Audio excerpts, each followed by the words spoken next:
Ao anatin'ny tontolon'ny finoana no etsika maraparanana n'izao vaovao izao Hanatanteraka rodobe na ny antsoina hoe exploration belt ny 20 hatramin'ny 17 Jolay ho avy izao. Ny Tily eto Madagasikara izay hiarahan amin'ireo Tily avy any ivelany. Izany moa dia ho tanterahana manerana ny faritra ambanivohitra maromaro eto an-toerana. Rotsirakotiny iray nanao ny fanadihadiana eo amin'ny sariny mamy rasamely. Entina nehoana ny fihavanana malagasy sy ny hanamafisana izany indrindra no isan'ny tanjona nahatonga ny Tily eto Madagasikara nandray anjara amin'ny rodobe na ny exploration belt izay ho tanterahana mandritra ny 10 andro manomboka ny 14 ny volana Jolay ho avy izao. Ny FDB izay mitondra ireo Tily dia ny hoe vikina ho an'ny fihavanana.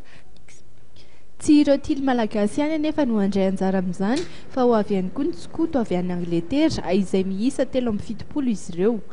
FDB anankiray atao hoe vikina ho an'ny fihavanana ny tiana voizina mandritra ny 10 andro any amin'ny faritra Tsirabe, Ambositra, Ambalavao, Fianaratsoa ary andeha tongotra ny participant miisa 20 eo anglisy sy malagasy.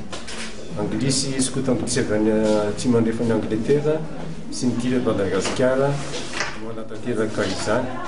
Fanetanana kasika momba fanadiovana, fahadiovana sy fahasalamana ary fanakalozana kolontsaina no entin'ireo participant ireo any amin'ireo tanàn'ireo. 20 kilometatra isan'andro no tanterahana mandritra izay 10 andro izay.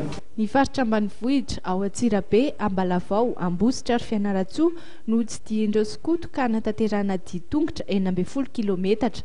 Ankoatra io dia isy ihany koa ny asa sosialy izay ho tanterahan'izy ireo ny 17 ny volana Jolay ao aorian'ny diabe izay hanomezana fotodrafitrasa toy ny lavapiringa sy ny pompondrano ary ny trano fidiovana ho ana tafontrano miisa 30 eny amin'ny fokontany Antsimopary Ambohidratrimo. Izany dia raha ny sikoto miasa miaraka amin'ny Water Aid sy ny parka ao Tsimbazaza izay hanolotra fitaovana ho azy ireo.